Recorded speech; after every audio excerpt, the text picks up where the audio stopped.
Hi friends, Fathiha's വേൾഡിൻ്റെ പുതിയൊരു വീഡിയോയിലേക്ക് എല്ലാവർക്കും സ്വാഗതം. ഇന്ന് ഞാൻ വന്നിട്ടുള്ളത് ചിക്കൻ ഹോട്ട് ഡോഗ് വെച്ചിട്ട് ചില്ലി റെസിപ്പിയാണ് കേട്ടോ.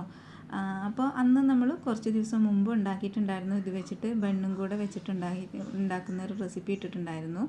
അപ്പോൾ അതെല്ലാവർക്കും ഇഷ്ടമായിട്ടുണ്ടാവുമെന്ന് വിചാരിക്കുന്നു. അപ്പോൾ കാണാത്തവരുണ്ടെങ്കിൽ നമ്മുടെ ചാനലിൽ കയറിയിട്ട് കാണാം കേട്ടോ. അപ്പോൾ അതിൽ 2 പീസ് ബാക്കി ഉണ്ടായിരുന്നു. അപ്പോൾ അത് വെച്ചിട്ട് ഞാൻ വിചാരിച്ചു ഒരു ചില്ലി ഉണ്ടാക്കാമെന്ന്. നമുക്ക് ചപ്പാത്തിയുടെ ഒക്കെ കൂടെ കഴിക്കാൻ പറ്റുന്ന നല്ല ടേസ്റ്റി ആയിട്ടുള്ളൊരു റെസിപ്പിയാണിത് കേട്ടോ. അപ്പോൾ ഞാൻ ഈ ചിക്കൻ ഹോട്ട് ഡോഗിന് ഇതുപോലെ വട്ടത്തിൽ അരിഞ്ഞെടുത്തിട്ടുണ്ട്. നമ്മളൊരു ഏകദേശം ഒരു 1/4 ഇഞ്ച് ഒക്കെ അത്ര മതി കേട്ടോ. ആ ഒരു കനത്തിലാണ് ഞാൻ അരിഞ്ഞെടുത്തിട്ടുള്ളത്. അപ്പോൾ 2 പീസ് ഫുള്ളായിട്ട് അരിഞ്ഞെടുത്തിട്ടുണ്ട്. ഇനി ഇത് നമുക്ക് കുക്ക് ചെയ്തെടുക്കാം കേട്ടോ. അപ്പോൾ ഞാൻ കുക്ക് ചെയ്തെടുക്കാൻ വേണ്ടിയിട്ട് ഒരു പാൻ അടുപ്പത്ത് വെച്ചിട്ടുണ്ട്. അതിലേക്ക് കുറച്ച് എണ്ണ ഒഴിച്ച് കൊടുത്തിട്ടുണ്ട് കേട്ടോ. ഇതൊന്ന് ഫ്രൈ ചെയ്തെടുക്കാൻ വേണ്ടിയിട്ടാണ്. അപ്പോൾ ഇതിങ്ങനെ തിരിച്ചും മറിച്ചും ഇട്ടിട്ടൊന്ന് ഫ്രൈ ചെയ്തെടുക്കണം. എന്നിട്ട് നമ്മൾ ബാക്കി എന്ത് റെഡിയാക്കുകയാണെങ്കിലും ഇത് ഫസ്റ്റ് ഒന്ന് ഫ്രൈ ചെയ്തിട്ട് റെഡിയാക്കുകയാണെങ്കിൽ അതാണ് കേട്ടോ ടേസ്റ്റ് കൂടുതലുണ്ടാവുക. അപ്പോൾ ഇതൊന്നും ഇങ്ങനെ ഫ്രൈ ചെയ്തെടുക്കുക. അത് കനം കുറച്ചിട്ടല്ലേ നമ്മൾ നുറുക്കിയെടുത്തിട്ടുള്ളത്. അപ്പോൾ അതുകൊണ്ട് തന്നെ പെട്ടെന്ന് ഫ്രൈ ആകണം. ഒരുപാട് അങ്ങോട്ട് ഫ്രൈ ആയി വരണ്ട. അതുണ്ടോ, ഇത് നന്നായിട്ടൊന്നിങ്ങനെ റെഡിയായി വരുമ്പോൾ ഇങ്ങനെ പതപതായിട്ട് വരും കേട്ടോ എണ്ണയിൽ നിന്ന്.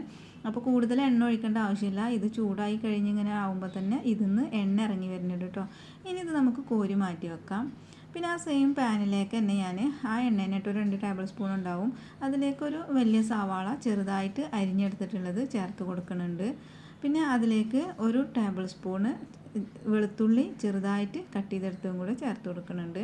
നന്നായിട്ട് ചോപ്പ് ചെയ്തെടുക്കുക, അല്ലെങ്കിൽ ചതച്ചെടുത്തിട്ട് ചേർത്ത് കൊടുത്താലും മതി കേട്ടോ. ഇനി ഇതെല്ലാം കൂടെ ഒന്ന് വഴറ്റിയെടുക്കുക. അപ്പോൾ നമ്മുടെ സവാളയൊക്കെ ഒന്ന് വഴന്ന് വരുന്ന ആ ഒരു സമയത്ത് ഇതിലേക്ക് ഒരു 2 ടേബിൾ സ്പൂണ് കാപ്സിക്കം ചെറുതായിട്ട് അരിഞ്ഞിട്ടുള്ളതും ഒരു വലിയ തക്കാളി ചെറുതായിട്ട് അരിഞ്ഞെടുത്തിട്ടുള്ളതും കൂടെ ചേർത്ത് കൊടുക്കുക. സവാള ഒരുപാട് വഴറ്റി ഗോൾഡൻ കളറൊന്നും ആവേണ്ട ആവശ്യമില്ല കേട്ടോ. അപ്പോൾ ഇതെല്ലാം കൂടെ ഒന്ന് വഴറ്റിയെടുക്കുക കേട്ടോ. ഒരുപാട് വേവിക്കേണ്ട ആവശ്യമില്ല. അപ്പോൾ ഇതൊന്നിങ്ങനെ വഴറ്റിയെടുത്തിട്ടുണ്ട്. ആ ഒരു സമയത്ത് 1 ടേബിൾ സ്പൂണ് ചിക്കൻ മസാല ഇതിലേക്ക് ചേർത്ത് കൊടുക്കുക കേട്ടോ. ഞാനിവിടെ കിച്ചൺ ട്രഷറിൻ്റെ ചിക്കൻ മസാലയാണ് എടുത്തിട്ടുള്ളത്. പിന്നെ ഒരു 1/2 ടീസ്പൂണ് മല്ലിപ്പൊടി, 1/2 ടീസ്പൂണ് കുരുമുളക് പൊടിയും കൂടെ ചേർത്ത് കൊടുക്കുക. പിന്നെ ആവശ്യത്തിനുള്ള ഉപ്പ് ചേർത്ത് കൊടുക്കുക കേട്ടോ. അപ്പോൾ നമ്മുടെ ചിക്കൻ ഹോട്ട് ഡോഗിൻ്റെ പീസിൽ അതിലേക്ക് ആവശ്യമായിട്ടുള്ള ഉപ്പ് ഉണ്ട് കേട്ടോ. അപ്പോൾ നമ്മൾ ഈ ഒരു മസാലയ്ക്ക് ആവശ്യമായിട്ടുള്ള ഉപ്പ് മാത്രമാണ് ഇപ്പോൾ ചേർത്ത് കൊടുക്കേണ്ടുള്ളൂ. അല്ലെങ്കിൽ ഉപ്പ് കൂടിപ്പോകാൻ സാധ്യതയുണ്ട് കേട്ടോ. ഇനി ഇതെല്ലാം കൂടെ മിക്സാക്കി എടുക്കുക. മിക്സാക്കി എടുത്തിട്ട് ഇനി ഇതിലേക്ക് നമുക്കൊരു 2 ടേബിൾ സ്പൂണ് വെള്ളം ചേർത്ത് കൊടുക്കാം കേട്ടോ. അപ്പോൾ ഈ മസാലയൊക്കെ ചേർത്തത് കൊണ്ട് തന്നെ കരിയാതിരിക്കാൻ വേണ്ടിയിട്ടാണ്.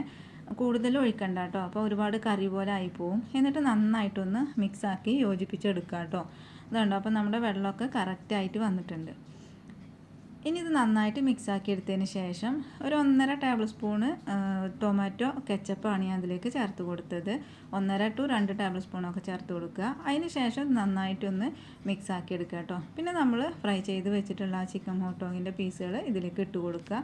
എന്നിട്ട് ഇതെല്ലാം മസാലയും ഇതെല്ലാം കൂടെ നന്നായിട്ട് മിക്സാക്കി എടുക്കുക കേട്ടോ. അപ്പോൾ ഈ ഒരു സമയം നമ്മൾ തീ കുറച്ച് വെക്കണം കേട്ടോ. തീ ഒരുപാട് കൂട്ടി വെക്കരുത്. അപ്പോൾ പെട്ടെന്ന് കരിഞ്ഞു പിടിക്കുള്ളൂ.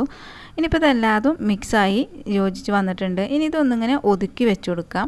ഇനി നമുക്കൊരു 1.5 മിനിറ്റ് ഇതൊന്ന് അടച്ച് വെച്ചിട്ട് മസാല എല്ലാം പിടിക്കാൻ വേണ്ടിയിട്ട് ഒന്ന് അടച്ച് വെച്ച് കൊടുക്കുക കേട്ടോ. അപ്പോൾ ഇങ്ങനെ അടച്ച് വെച്ചതിന് ശേഷം ഒരു 1.5 മിനിറ്റൊക്കെ കഴിയുമ്പോൾ ഒന്ന് തുറന്നിട്ട് വീണ്ടും ഒന്ന് ഇളക്കി കൊടുക്കുക. അതുണ്ടോ, നന്നായിട്ടൊന്ന് ഇളക്കി യോജിപ്പിച്ചെടുക്കുക. എന്നിട്ട് വീണ്ടും അടച്ച് വെക്കാം കേട്ടോ. ഇപ്പോൾ ഇത് ഞാൻ അടച്ച് വെച്ചിട്ട് പിന്നെയും ഒരു 1.5 മിനിറ്റ് ആയിട്ടുണ്ട്. അപ്പോൾ ടോട്ടൽ ഒരു 3 മിനിറ്റോളം ഞാനിപ്പോൾ ഇതിങ്ങനെ അടച്ച് വെച്ച് വേവിച്ചിട്ടുണ്ട്. ഇടയ്ക്കൊന്ന് തുറന്ന് ഇളക്കി കൊടുത്തിട്ടുണ്ട്.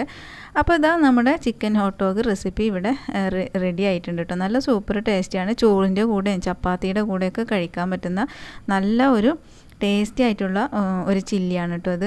അപ്പോൾ ഇത് റെഡി ആയിട്ടുണ്ട്. ഇത് വെറുതെ ഇങ്ങനെ കഴിക്കാൻ തന്നെ നല്ല ടേസ്റ്റിയാണ് കേട്ടോ. ഞാനിത് വെറുതെ ഇരുന്ന് കഴിച്ച് നോക്കുമ്പോൾ നല്ല ടേസ്റ്റ് ഉണ്ട് കേട്ടോ. പിന്നെ ഒരു കാര്യം, ഇത് ചെറിയ ചൂടിൽ തന്നെ കഴിക്കുക. ഒരുപാട് ചൂടാറാൻ വേണ്ടിയിട്ട് മാറ്റി വെക്കരുത് കേട്ടോ. നമ്മൾ ഉണ്ടാക്കി കഴിയുമ്പോൾ ചൂടിൽ തന്നെ കഴിക്കുക കേട്ടോ. പിന്നെ ഇത് നമുക്ക് ചൂടാറാൻ വേണ്ടി മാറ്റി വെക്കാനായിട്ട് ഉണ്ടാവില്ല കേട്ടോ. അത്രയ്ക്ക് ടേസ്റ്റാണ് ഇത് കഴിക്കാൻ. ഇതുണ്ടോ, ഞാനിതിങ്ങനെ വെറുതെ കഴിച്ച് നോക്കുമ്പോൾ നല്ല ടേസ്റ്റ് ഉണ്ടായിരുന്നു. അപ്പോൾ ഈ വീഡിയോ എല്ലാവർക്കും ഇഷ്ടമായിട്ടുണ്ടാകുമെന്ന് വിചാരിക്കുന്നു. അങ്ങനെ ഇഷ്ടമായിട്ടുണ്ടെങ്കിൽ ഒരു ലൈക്ക് ചെയ്യാനും അതേപോലെ ചാനൽ സബ്സ്ക്രൈബ് ചെയ്ത് സപ്പോർട്ട് ചെയ്യാനും കൂടെ മറക്കരുത് കേട്ടോ. അപ്പോൾ ഞാനിത് ചപ്പാത്തിയുടെ കൂടെയാണ് കേട്ടോ സെർവ് ചെയ്യണത്.